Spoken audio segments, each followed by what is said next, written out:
Assalamualaikum warahmatullahi wabarakatuh. Perkenalkan, nama saya Hanggita Nurul Sabrina dari Prodi Informatika.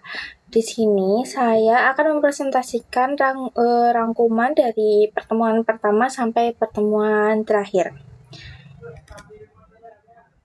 Yang pertama, pertemuan pertama adalah etika, moral, dan norma kehidupan. Moral sama dengan etika, yaitu nilai-nilai dan norma-norma yang menjadi pegangan seseorang atau suatu kelompok dalam mengatur tingkah lakunya di dalam komunitasnya. Berikutnya, Lawrence Kohlberg juga mencatat 6 tahapan perkembangan moral yang dekat hubungannya dengan etika adalah sebagai berikut. Yang pertama, ada orientasi pada hubungan.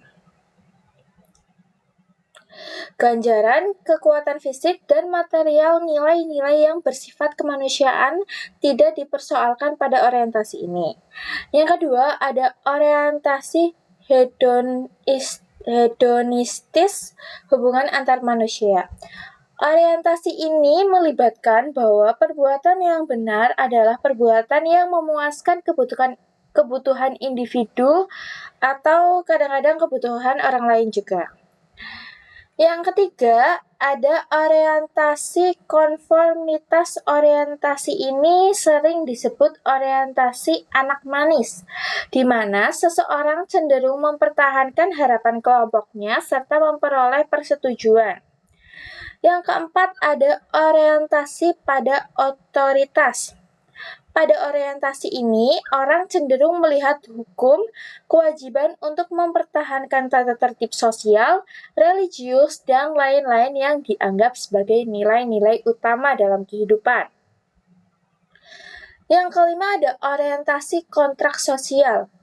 Orientasi ini dilatar belakangi adanya tekanan pada persamaan derajat dan hak kewajiban timbal balik atas tatanan bersifat demokratis. Yang terakhir, orientasi moralitas, prinsip suara hati individu komprehensif dan universal. Orientasi ini memberikan nilai tertinggi pada hidup manusia, di mana persamaan derajat dan martabat menjadi suatu hari pokok yang dipertimbangkan. Lanjut, pertemuan kedua adalah penilaian baik dan buruk, etika umum dan khusus. Oke, pertama, saya akan menjelaskan tentang etika umum. Yang pertama adalah berbicara mengenai kondisi-kondisi dasar, bagaimana manusia bertindak secara etis, bagaimana manusia mengambil keputusan etis, teori-teori etika, dan prinsip-prinsip moral dasar yang menjadi pegangan bagi manusia dan bertindak serta tolak ukur dalam menilai baik atau buruknya suatu tindakan. Etika umum dapat dianalogikan dengan ilmu pengetahuan yang membahas mengenai pengertian umum dan teori-teori. Kalau etika khusus merupakan penerapan prinsip-prinsip moral dasar dalam bidang kehidupan yang khusus. Penerapan ini bisa berwujud dengan cara bagaimana saya mengambil keputusan dan bertindak dalam bidang kehidupan dan kegiatan khusus yang saya lakukan. Saya didasari oleh cara, teori, dan prinsip-prinsip moral dasar.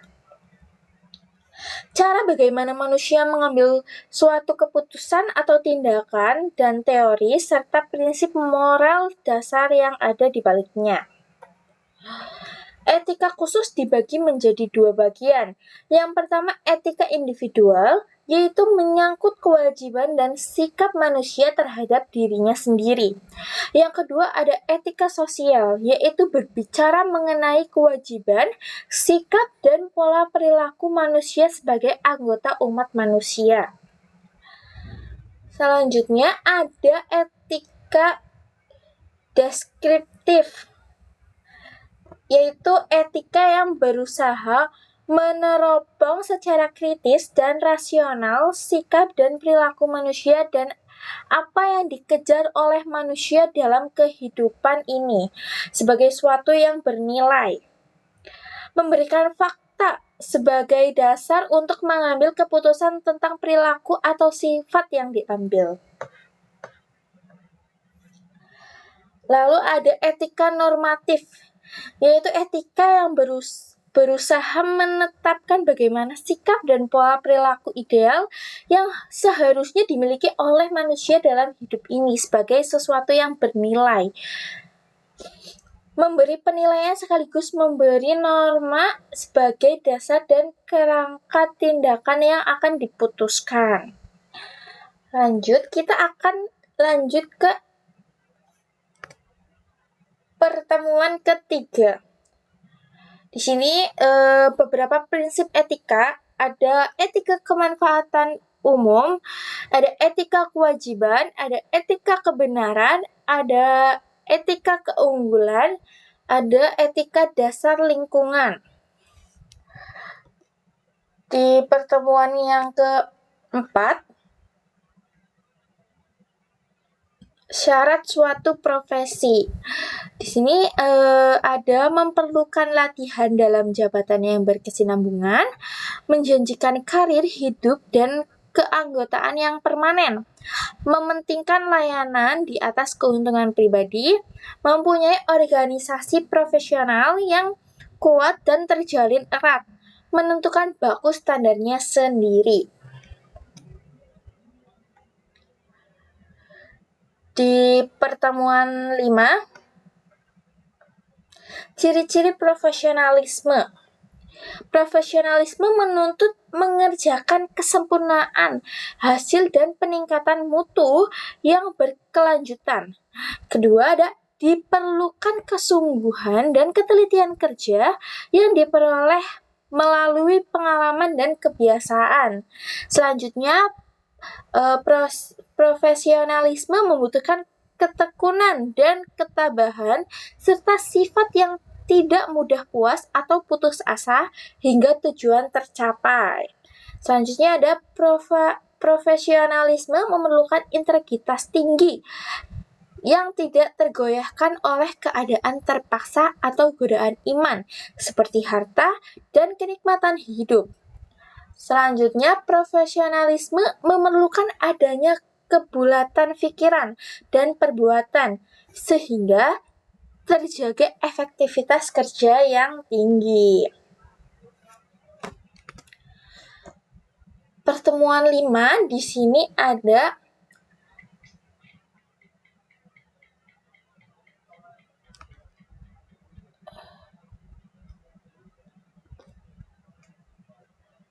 sains dan teknologi ya. Definisi sains. Pengetahuan yang sistematis, suatu aktivitas studi yang mencoba memahami segala bentuk kejadian dan gejala dan fenomena alam. Yang pertama ada aspek-aspek teknologi abad 21. Yang pertama ada informasi, transportasi, kedokteran, mesin, bahan dan manufaktur, energi dan lingkungan. Selanjutnya kita ke teknologi informasi, ada microsensor di tahun 2020. Jaringan wireless, jaringan serat optis, kecerdasan bantuan, perangkat lunak cerdas, virtual reality. Apa sih perangkat lunak cerdas? Kemampuan PC saat ini dapat diibaratkan sebagai pesawat supersonik yang sangat canggih, perlu pemakaian dengan tes pilot. Kesenjangan antara mutu komputer dan mutu pengguna menjadi semakin melebar.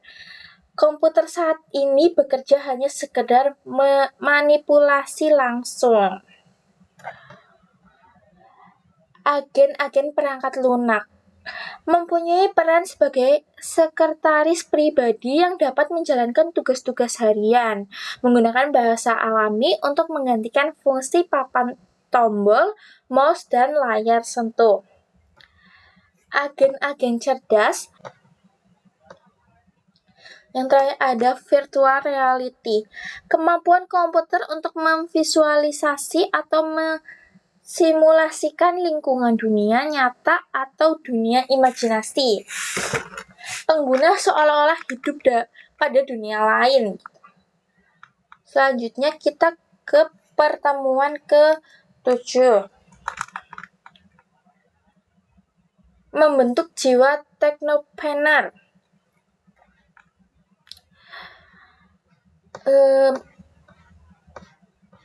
Sasaran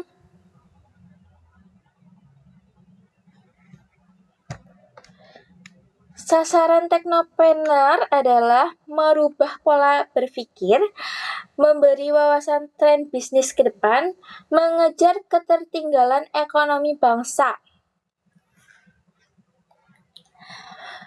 Langkah awal menjadi teknopreneur yaitu merubah cita-cita mulai sekarang untuk menjadi entrepreneur.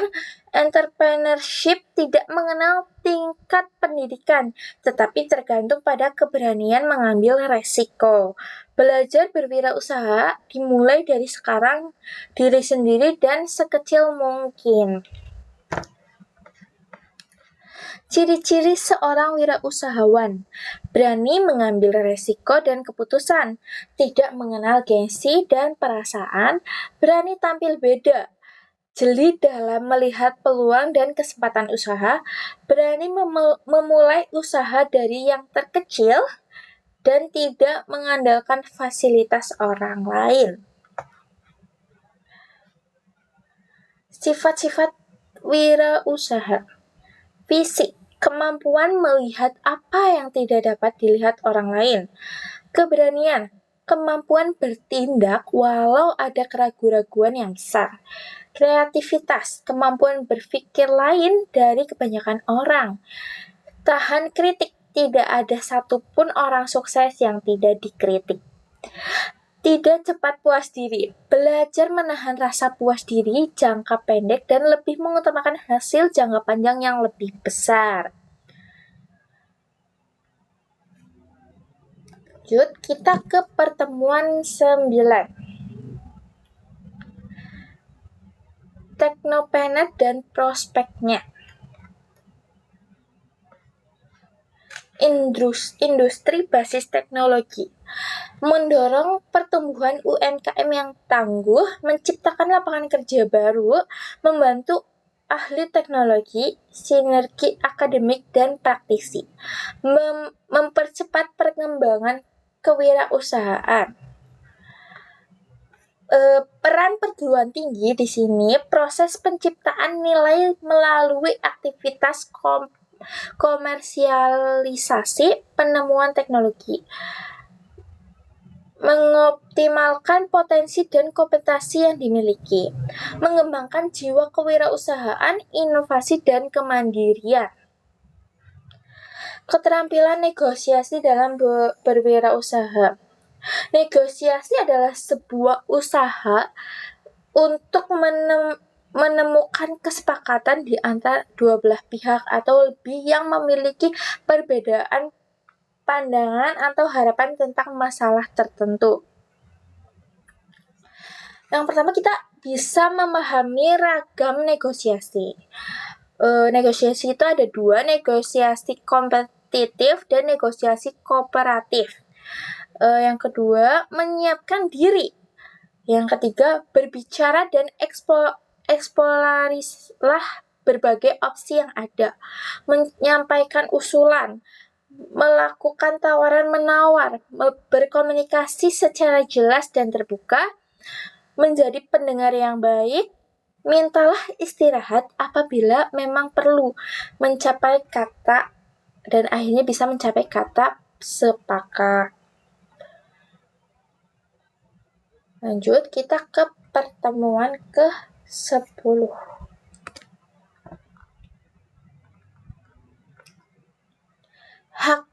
dan hak kekayaan industri. Contoh yang memiliki hak cipta.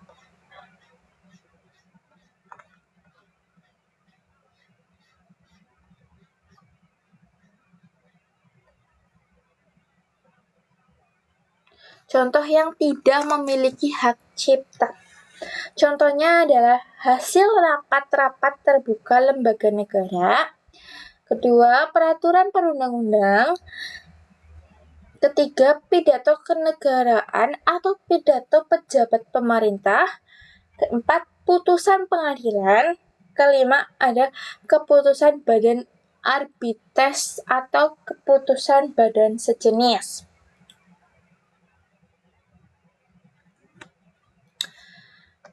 Yang kedua, yang tidak melanggar hak cipta.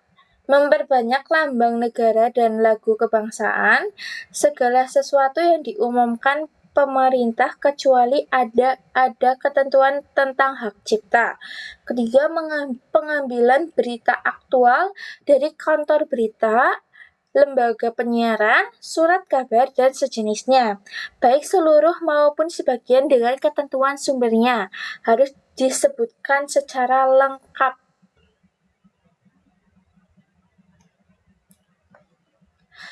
Pengalihan hak cipta.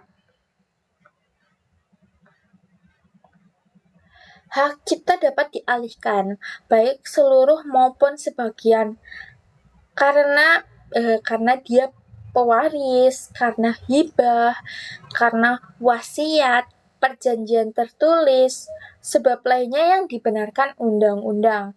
Hak cipta tidak dapat disita kecuali jika hal itu diperoleh dengan melawan hukum. Bagaimana sih cara mengajukan hak cipta? Bisa diajukan oleh pencipta atau pemegang hak cipta, kuasanya harus terdaftar. Diajukan ke Rektorat Hak Cipta Rangkap 2 yang ditulis dalam bahasa Indonesia. Jika pencipta lebih dari 2 orang, harus disertai akta resmi yang menjelaskan tentang hal ini. Lalu kita ke pertemuan 11. Pertemuan 11 adalah mengukur profesionalisme. 4 pendekatan perspektif yang akan diuraikan sebelumnya. Pertama, pendekatan berorientasi filosofi. Pendekatan orientasi filosofi ini melihat hal pokok yang dapat digunakan untuk mengetahui tingkat profesionalisme sebagai berikut. Pendekatan lambang profesional. Lambang profesional yang dimaksud antara lain seperti sertifikat, lisensi, dan akreditasi. Yang kedua ada pendekatan sifat individu. Pendekatan ini melihat bahwa layanan individu memang profesi diikuti oleh umum dan bermanfaat bagi pengguna. Pendekatan elektis. Pendekatan elektis adalah pendekatan yang menggunakan prosedur teknik, metode, dan konsep dari berbagai sumber, sistem, dan pemikiran akademis. Yang kedua, ada pendekatan perkembangan bertahap. Orientasi perkembangan menetapkan pada 6 langkah dalam proses berikut. Pertama, berkumpulnya individu-individu yang memiliki minat sama terhadap suatu profesi, melakukan identifikasi dan adopsi terhadap ilmu pengetahuan tertentu untuk mendukung profesi yang dijalani. Berikutnya, setelah individu-individu yang minat sama berkumpul, selanjutnya para praktisi akan terorganisasi secara formal pada suatu lembaga yang diakui oleh pemerintah dan masyarakat sebagai sebuah organisasi profesi. Selanjutnya membuat kesepakatan mengenai persyaratan profesi berdasarkan pengalaman atau kualifikasi tertentu. Berikutnya menentukan kode etik yang menjadi aturan main dalam menjalankan sebuah profesi yang harus ditaati oleh semua anggota profesi yang bersangkutan. Terakhir, revisi persyaratan kualifikasi tertentu seperti syarat akademis, dan pengalaman melakukan pekerjaan di lapangan. Ketiga, ada pendekatan berorientasi karakteristis. Ada 8 karakteristis pengembangan proses profesional yang saling terkaitan. Pertama, ada kode etik yang merupakan aturan main dalam menjalankan profesinya. Kedua, mengetahui yang terorganisir yang mendukung pelaksanaan sebuah profesi. Ketiga, keahlian dan kompetensi yang bersifat khusus. Keempat, tingkat pendidikan minimal dari sebuah profesi. Kelima, sertifikasi keahlian yang harus dimiliki sebagai salah satu lambang profesional. Keenam, proses ketentuan sebelum memangku untuk bisa memikul tugas-tugas dan tanggung jawab dengan baik. Ketujuh, adanya kesepakatan untuk menyebarluaskan dan bertukar ide di antara anggota. Kedelapan, adanya tindakan disiplin dan batasan tertentu jika menjadi malpraktek dan pelanggaran kode etik profesi. Keempat, ada pendekatan berorientasi non-tradisional. Perspektif pendekatan non-tradisional menyatakan bahwa seseorang dengan bidang ilmu tertentu diharapkan mampu melihat dan merumuskan karakteristik yang unik untuk kebutuhan sebuah profesi. Selanjutnya ke pertemuan 12. Di pertemuan 12, manajemen teknologi.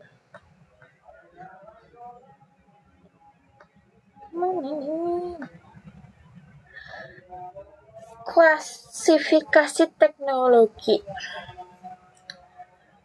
New teknologi yang baru diperkenalkan atau dikembangkan yang memberi dampak nyata terhadap cara perusahaan untuk memproduksi suatu barang.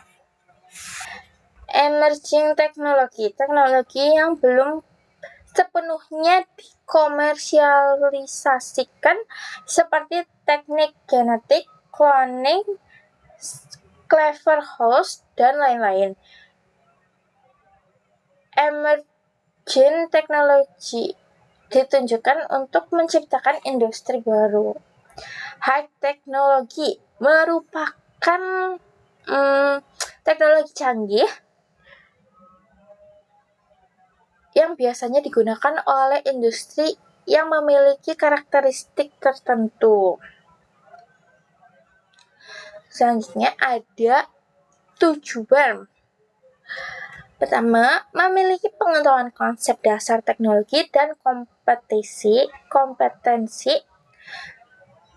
Kedua, memanfaatkan teknologi secara strategis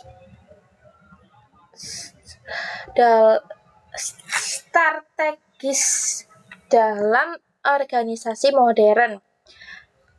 Mengembangkan teknologi pada jaringan manajemen, fungsional dan operasional secara terpadu. Menumbuhkan keunggulan kompetitif dalam persaingan global. Lanjut ke ruang lingkup. Ruang lingkup manajemen teknologi. Pertama ada pemilihan teknologi yang akan digunakan oleh suatu unit organisasi. Kedua, transfer dan adaptasi teknologi. Ketiga, implementasi teknologi. Keempat, pengembangan teknologi. Selanjutnya kita ke pertemuan 13.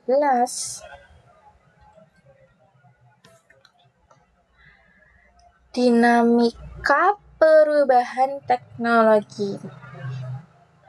Perkembangan teknologi. Teknologi merupakan hasil ciptaan yang membutuhkan proses yang panjang. Dari ditemukan roda sampai diciptakan pesawat perlu waktu 8.000 tahun. Perkembangan teknologi yang begitu cepat baru terjadi pada abad 20 sampai 21.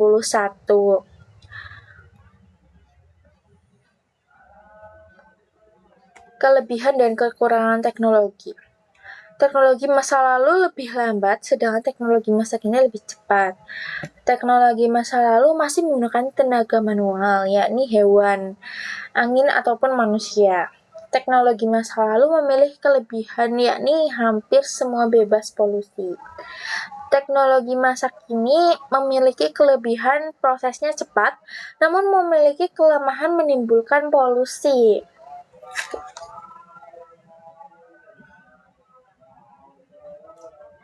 Dampak teknologi terhadap bisnis. Perkembangan teknologi saat ini memang serasa tidak ada habisnya, bahkan setiap hari ada hal yang baru ditemukan. Perkembangan teknologi ini secara tidak langsung memberikan solusi yang dapat membantu serta memudahkan segala urusan bisnis sehingga tidak lagi memakan waktu serta biaya yang besar. Meningkatkan efektivitas dan efisiensi, meningkatkan potensi bisnis, memunculkan paradigma baru dalam bisnis, mempercepat respon terhadap konsumen. Ya, selanjutnya kita ke pertemuan ke-14.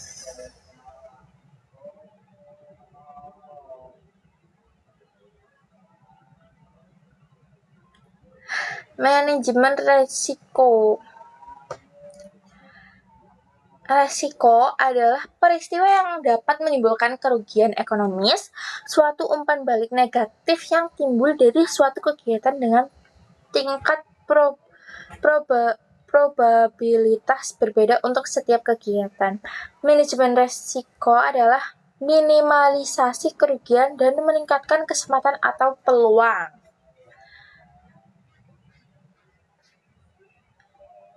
Ruang lingkup proses manajemen manajemen resiko. Menentukan konteks kegiatan yang akan dikelola resikonya.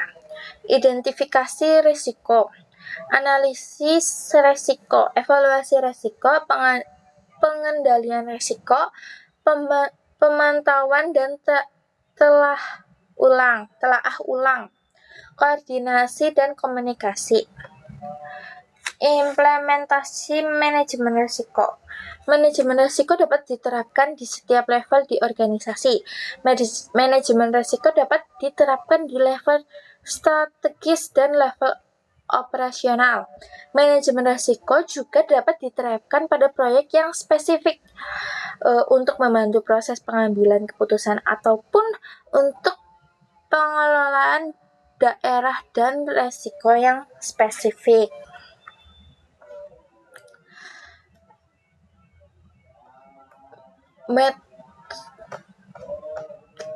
Metodologi penilaian risiko.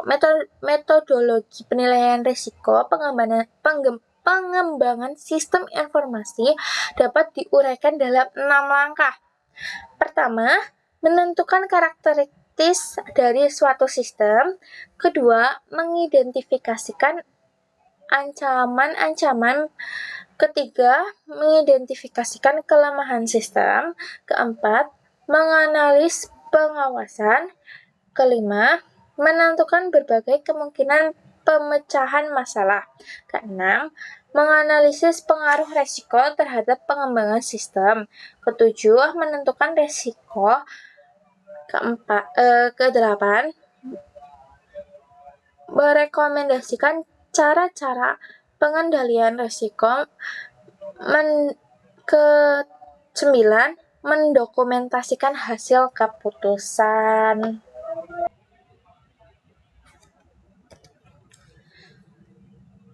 Ya, tadi presentasi dari saya. Mohon maaf apabila ada salah kata. Wabillahi taufiq wal hidayah. Wassalamualaikum warahmatullahi wabarakatuh.